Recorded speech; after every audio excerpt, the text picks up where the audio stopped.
गेहूं खरीदी को लेकर प्रदेश में सियासत एक बार फिर गर्मा गई है, जहां कांग्रेस नेता जितेंद्र मिश्रा ने सरकार पर गंभीर आरोप लगाए हैं। उन्होंने कहा कि सरकार ने पिछले वर्ष 77,000 मीट्रिक टन गेहूं खरीदी का बड़ा वादा किया था, लेकिन उसे पूरा करने में पूरी तरह विफल रही। इस साल भी हालात बेहतर नहीं है, क्योंकि जैसे ही खरीदी प्रक्रिया शुरू हुई, सर्वर डाउन होने की समस्या सामने आ गई, जिससे किसानों को भारी परेशानियों का सामना करना पड़ रहा है। मिश्रा ने यह भी आरोप लगाया कि सरकार ने किसानों से 2700 रुपए प्रति क्विंटल के भाव पर गेहूं खरीदने का वादा किया था, जिसे अब तक निभाया नहीं गया।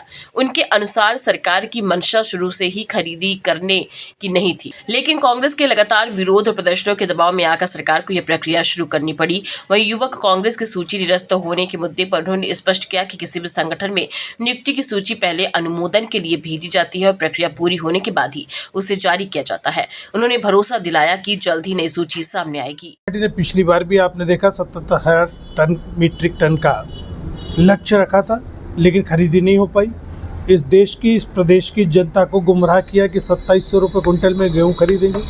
आज जब गेहूं खरीदने का नंबर आया तो 1 रुपये की भी खरीदी शुरू नहीं कर पाई भारतीय जनता पार्टी। जब हमने आंदोलन किए, प्रत्येक जिला मुख्यालय पे जाके धरना किया और इस सरकार के खिलाफ प्रदर्शन किया और ये धमकी दी कि अगर खरीदी शुरू नहीं होगी तो किसानों के साथ कांग्रेस सड़क पर उतर जाएगी। तब जाके खरीदी की बात की है सरकार ने। अभी खरीदा कितना है? मामूली सी खरीदी शुरू हुई और इनके सर्वर डाउन हो गए। ये सर्वर डाउन एक बहाना है।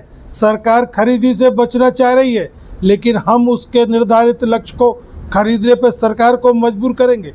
किसान का अनाज, किसान का गेहूं सड़ने नहीं दिया जाएगा।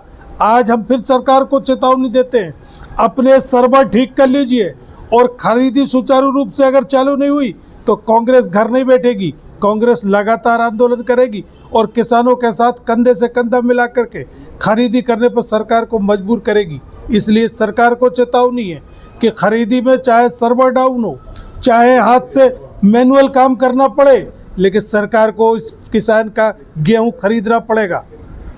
भोपाल से आदित्य सराठी की रिपोर्ट।